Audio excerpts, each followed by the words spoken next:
G'day mate and welcome back to Factorio with me, JD. We're doing another base tour and this time we're looking at Ezza's base. Now, the guy has to win some sort of award for having the neatest and tidiest bus ever. Now, I know I said this in a previous video, but what is it with all these clean buses of late? I don't get it. Like, throw some spaghetti in there. This is Factorio. So, we have... well, we're going to start at the far end of the bus. So we've got a steel build, two steel builds back to back. I actually recognise this design as one that I've used multiple times in the past. If you follow me at all on Twitch, a while ago now I started building a new base in a book so I could actually stamp down blueprints really, really quickly for multiplayer games. And I've got away from this build purely because of how much iron it cost. And I've started adding buffers to a lot of my builds because... it seems fairly important when you're trying to do any sort of speed run, or a lot of different runs. Anyway, we've got a copper build, again, very, very standard, something that you could quite easily see in one of my bases. We do have stone brick, which he has swapped over to electric furnaces and has put productivity modules on. This would probably be one of the last things I put productivity modules on, because stone's one of those things... when saying that, I haven't seen that much stone around the map, so he's not exactly short on stone either. He has pushed the biters right the way out to the outskirts. Yeah, I'd probably save my productivity modules for iron and copper and labs and science, that sort of stuff first. Anyway, we've got a iron build here. Again, same story. It's a build that you would probably see in one of my own bases. Now we have 4 lanes of iron, well, 3 lanes of iron, with 2 lanes of iron. Now, we are running them through a balancer, which is basically making large buffers. There's no actual, it's not 4 lanes of input and 4 lanes of output, it's 3 lanes and 2 lanes. So the catch is, technically one whole lane is just like a giant buffer. Alright, and in the case of the southern line, there's 2 whole lanes of a giant buffer. He has put in a balancer here, which is a very, very bastardized Zuri 8-8, which is throughput limited. I will keep harping on about that over and over and over. So only 50% of the resources from here can make it down to here, and 50% of the resources from here can make it up to here. That's why it's a 50% throughput limited balancer, but it is working to balance what he does have. He doesn't have a lot of draw on the belts, so it's not really hurting him too much.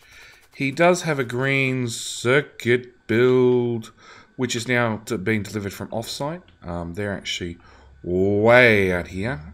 He put green circuits offsite first, which, as you can see, are fully productivity moduled, and it's a very, very tight build with double inserters for... I wonder what they're doing. Oh, they swing together. Ugh. Okay.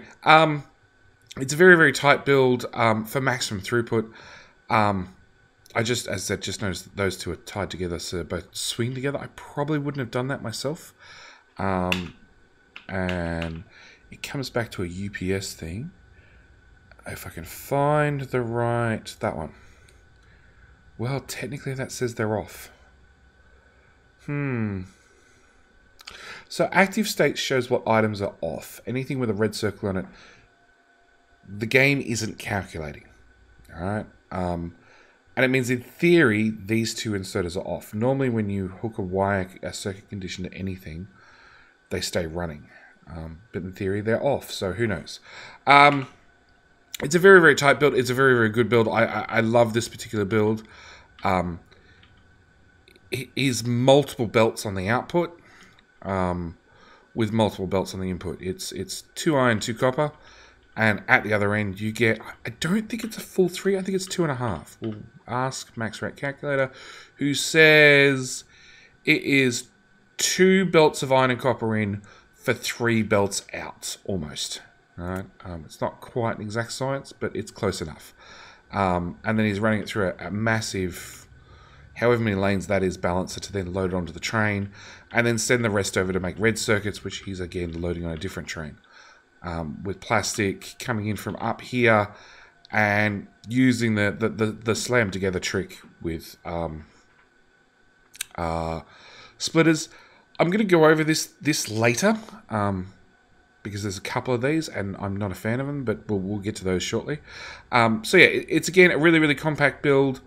We're running copper cable this way, and he's running green circuits and plastic north to south, with a tiny bit on the end, it seems. Surely that can't be half a belt's worth. 16. You get up to 20.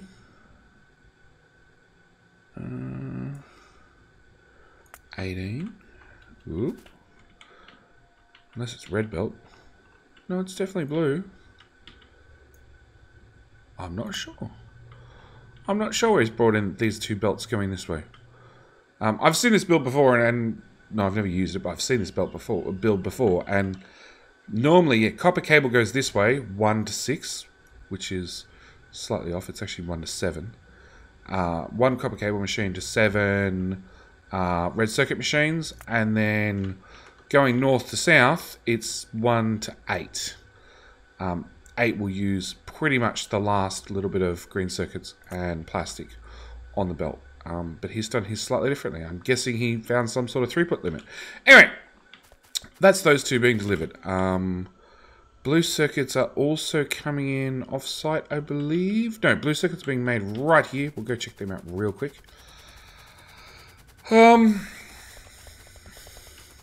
Again, nothing particularly special. It's a fairly standard build. Shove green circuits in as fast as possible, and red circuits and output blue. It's nothing particularly special. It is 2 belts in. He is using... Is he using? Yeah, he is using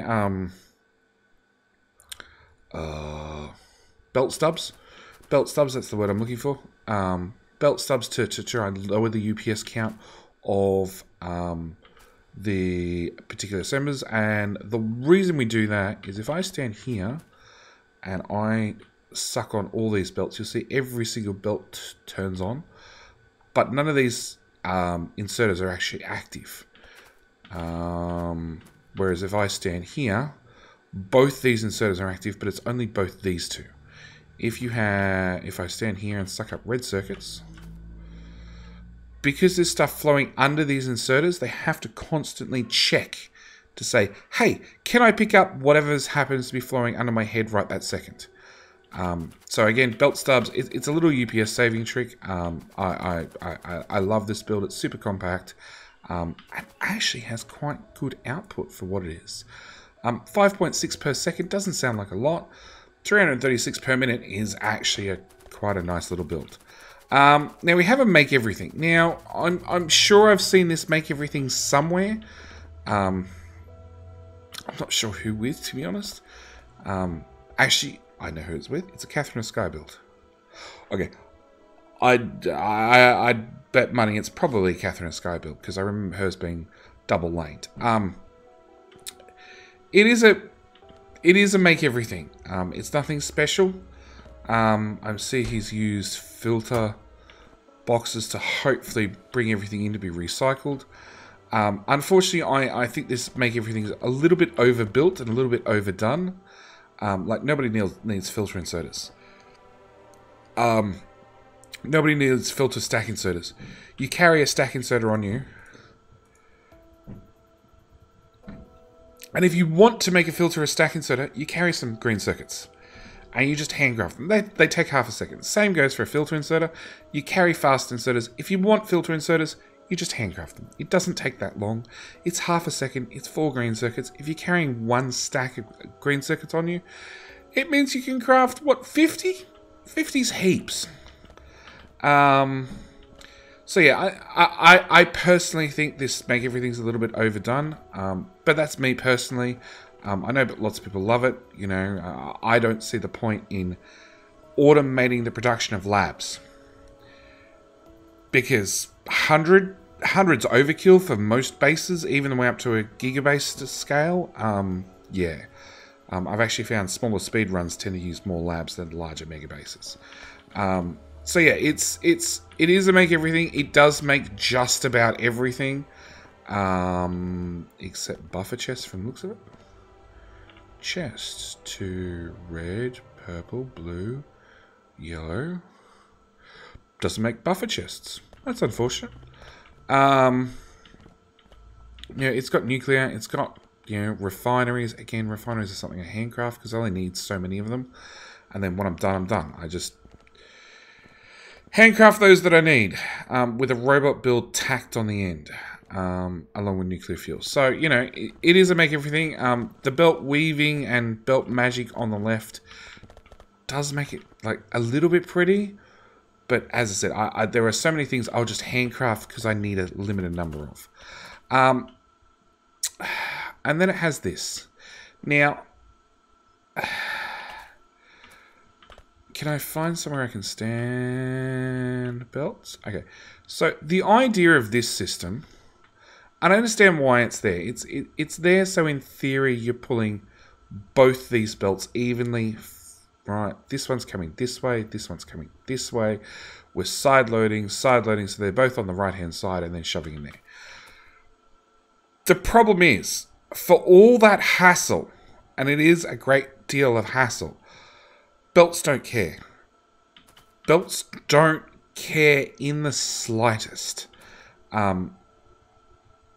If you're using evenly from both belts, or whether you're just dragging off one belt and your whole bus ends up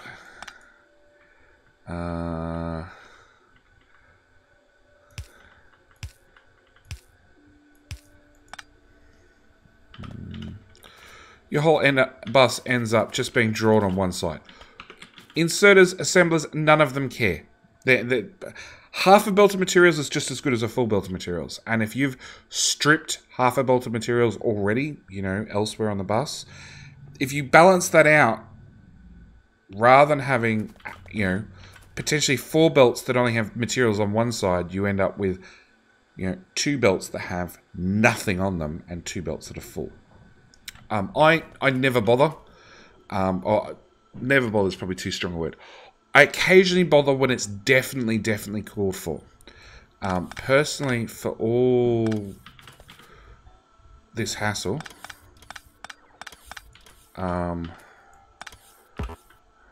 really, I'll use blue belt. I don't mind. I'll just do that. Just feed it in on one side. I understand he's doing it so he's feeding in both the greens on one side and therefore both the reds on the other side. It's just not worth the hassle. And that's really what it comes down to for me. For all the space and resources this takes up, especially early game. And you make everything is really an early game item. Let's go... Smash those two together. Like, that works just as well. Or did I... No, I put it on the wrong side.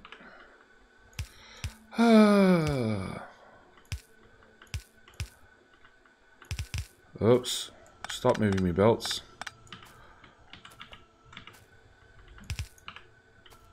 Done. It's now happy. And it means that, yeah, I'm always going to be pulling off one side of the belt, which is going to be this top side here. But, like, as I said, you know, it means this is the first one to trigger.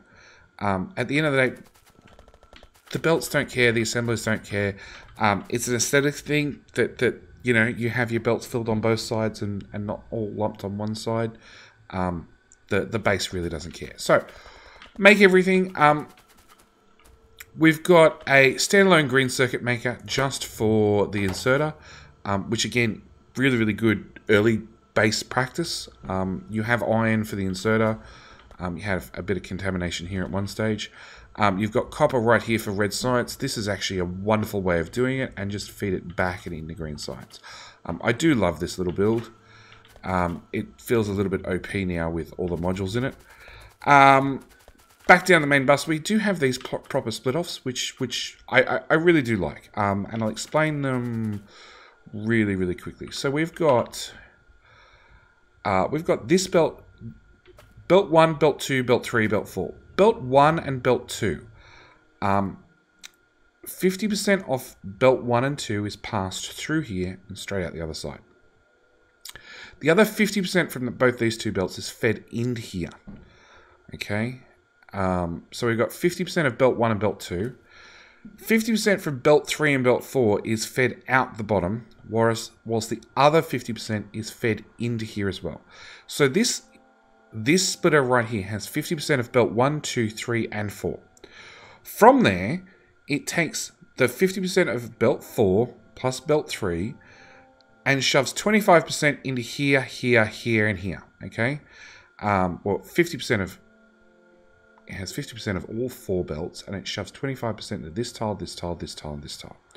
So 25% of 4 belts is 1 full belt's worth, which it's passing down through here.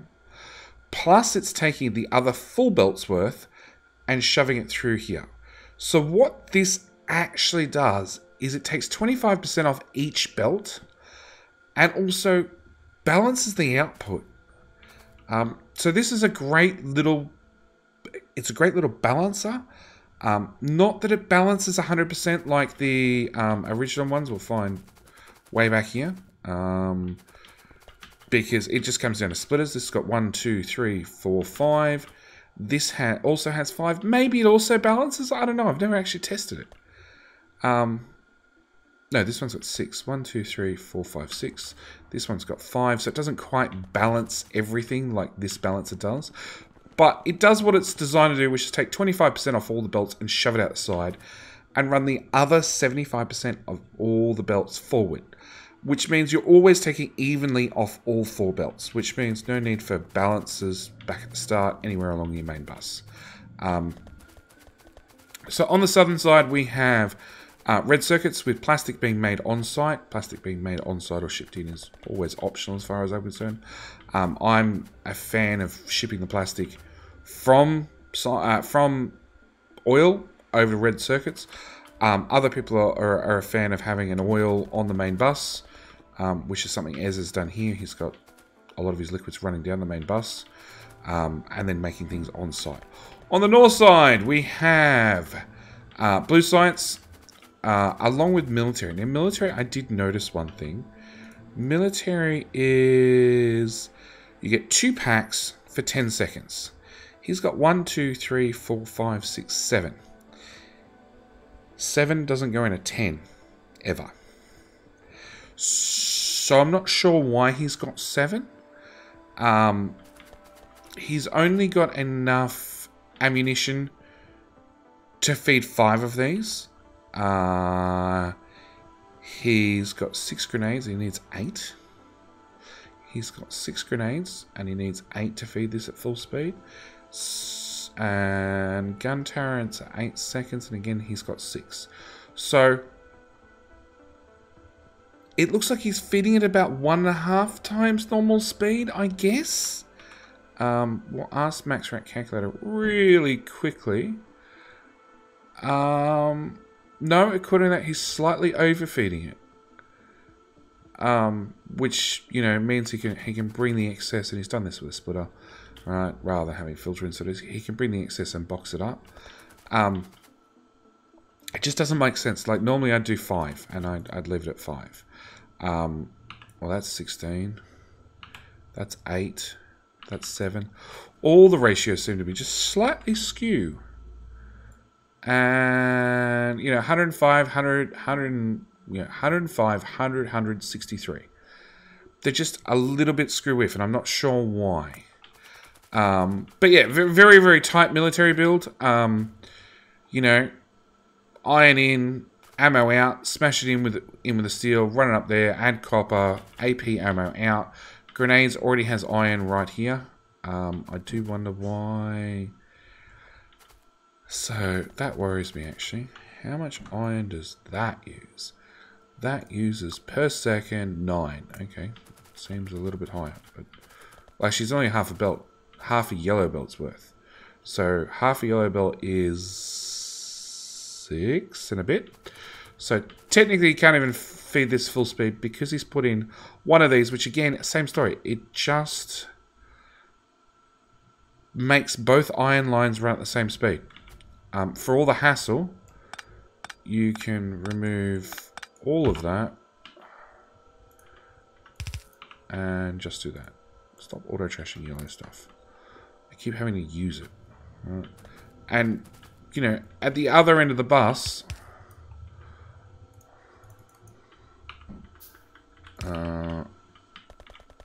or up here, yeah, these guys are happy to use it at whatever speed you fit it in. You know, they'll take from the inside of the belt first. And when the inside of the belt's empty, they'll take it from the outside of the belt. The inserters really don't mind. So yeah, we've got that one. We've got... Yeah, no, they should run at full speed. So we've got gun turrets. We've got pipes being made on site, fed onto the right-hand side of the belt. Gears being passed the outside of the belt. Making engines right here for, I'm hoping to say both. No, so that's just for blue sites. We've got a small standalone red circuit build just for blue sites. So it looks like he's built a lot of the top end of the bus. And has probably had a green circuit build...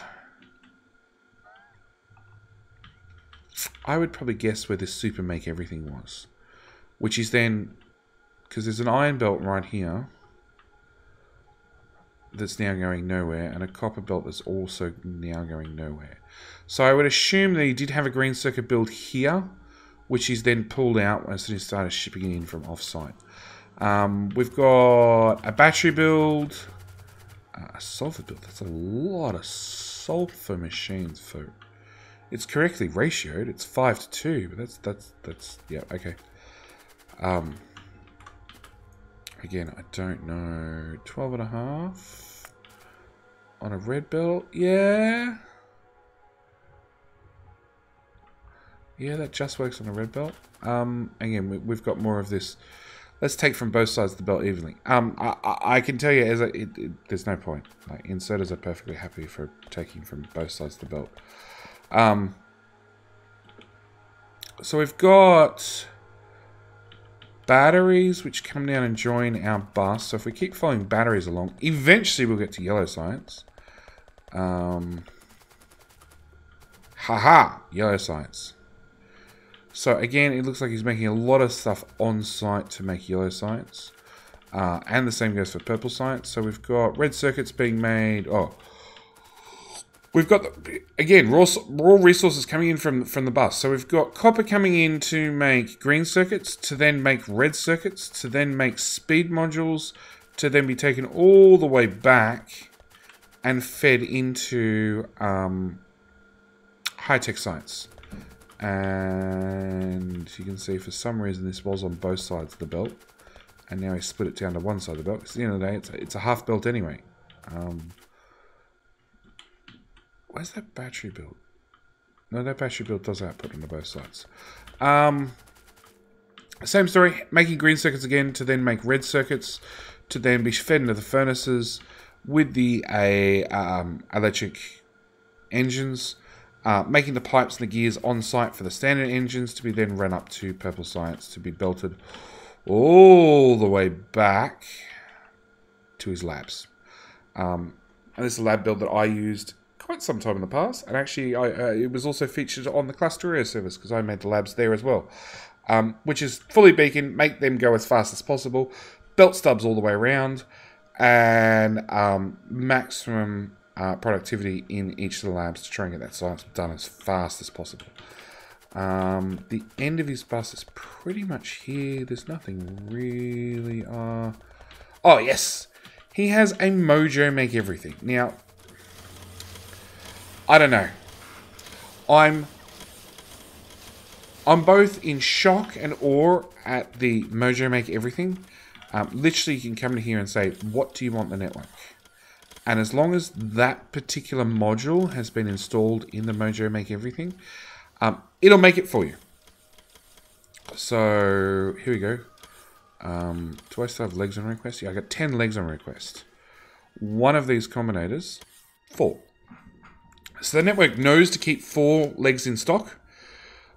Because I put a request in for 10, obviously the network was set to 0. There were none in the network because they're ending up in my inventory. And that turned on, wherever that silly inserter was, this one down here, because it's got a light saying, hey, I'm running.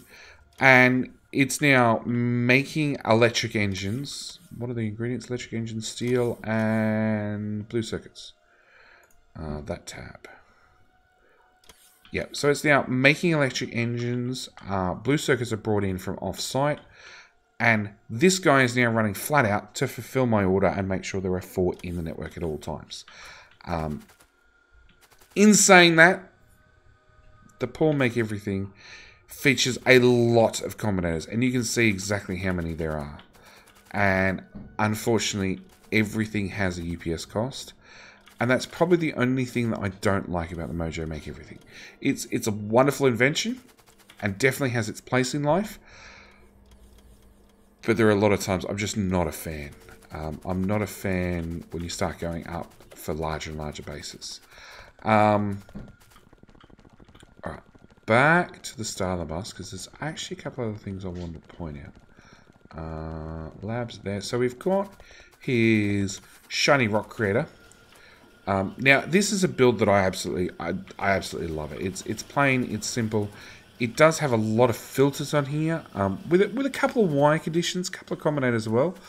But yeah, it's definitely an interesting build. So we're bringing, if any of this crap ends up in the network,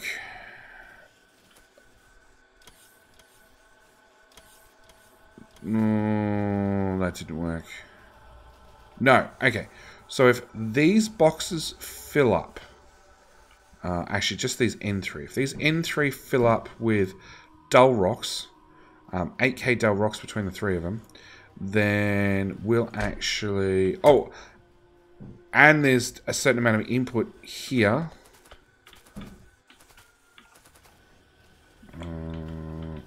We're just having me lucky and the train disappeared. Yep. So it's an either or. If there's too much crap in here and it's not ending up in the system fast enough, or these end up full, it stops the belt adding more uranium ore.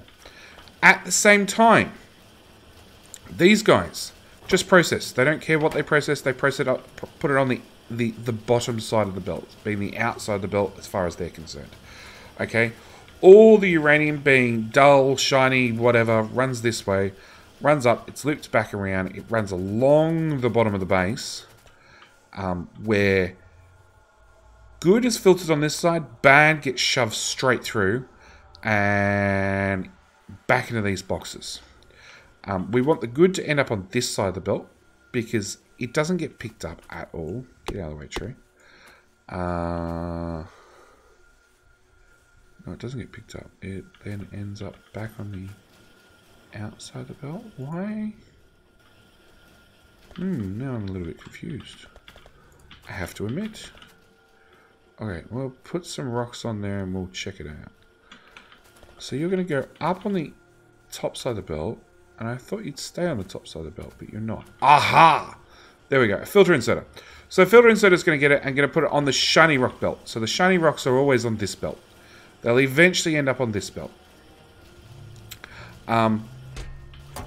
This inserter is set to, if greater than 40 in this box, get rid of it.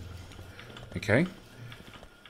This one's set to grab shiny rocks because these machines do need to add shiny rocks to them to run at full capacity at all times.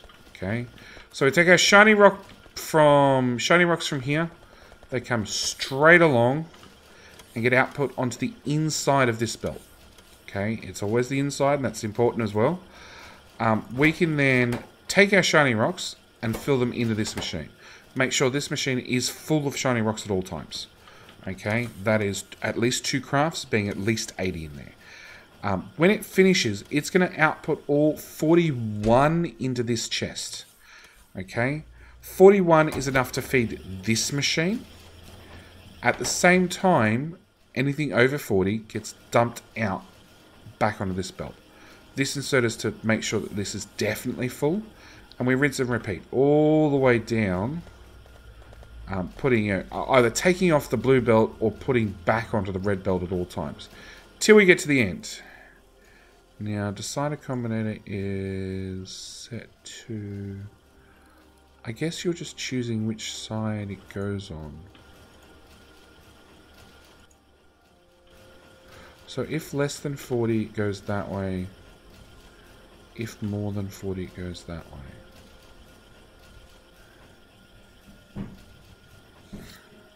So I think that's doing accounting. Yeah, so it's making sure 40 go on here and the excess one comes to here. And I'm assuming this belt comes back here and goes, yep, back into a storage, and then the whole system gets looped again. There is a built-in buffer with a provider and a requester to make sure no matter what that everything ends up back in the system. We've also got a storage chest with a filter on it. So yeah, brilliant little system. He's also making fuel here because all the raw materials are right here to make fuel. Recycling fuel right here as well, making uranium ammo. He has absolutely everything down here. At the same time, it's the other thing I really want to show off. I don't have a chance to tour the whole base, well, all the outskirts of the base, but I do want to show off his nuclear fuel. So he's bringing nuclear fuel reload, which is right in front of us. No, right above us. So he's bringing 238 being dull rocks with 100 iron plates, and he's taking it up to this train station when these boxes are empty. Okay.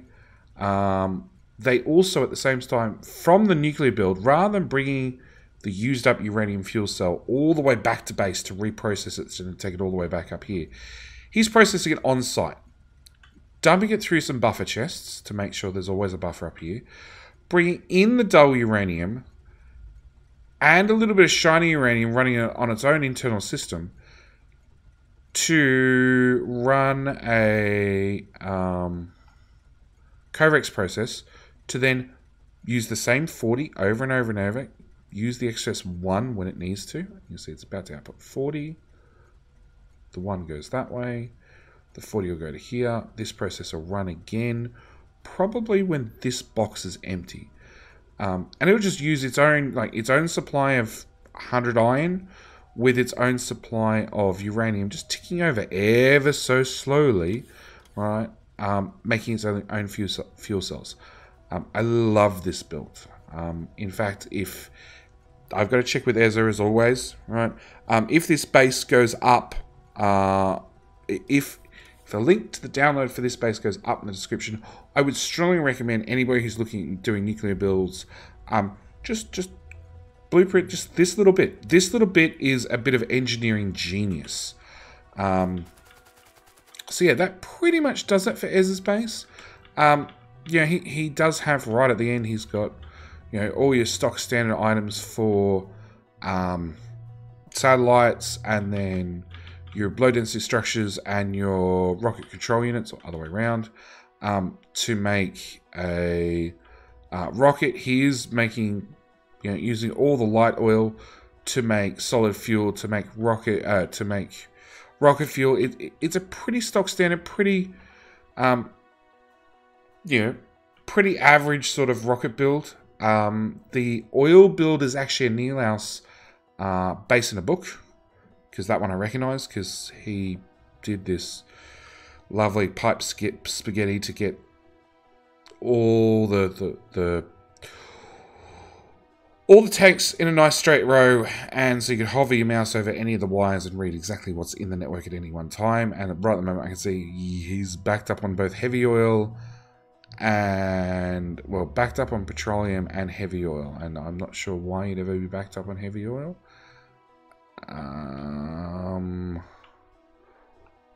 That pump's still off. Yeah, I don't know why you'd be backed up on heavy oil, and I don't know why the tanks are not full of lube. I don't know. That'll be a question for Neos or another time. Either way, I really want to thank you guys for watching. I want to thank Ezza for sending me a copy of his base. He does have the Logistics Train Network mod installed, and I would have liked to have had a look around a LTN network, but unfortunately he's not at that stage. He also has, in a tech tree, because the tech tree is finished, he also has Factorio Extended installed, ready to go. So I assume that's his next leap. He's going to run through the Factorio Extended mod and, you know, get faster trains, bigger and better lasers, faster centrifuges, all the things that Factorio Extended offer, which is quite a lot actually.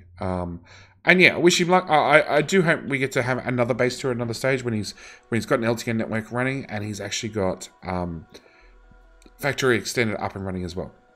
Either way, thoughts, comments, anything I missed down the comment section below. Same story, check the description, see if there is a map download for Ezza's map. Thank you guys for watching, and if you want to have your base toured, best place to get hold of me is on Discord. Links are all down in the description. Just jump on Discord, send me the save file, and we'll go from there. Thanks for watching. I'll catch you in the next one. Bye.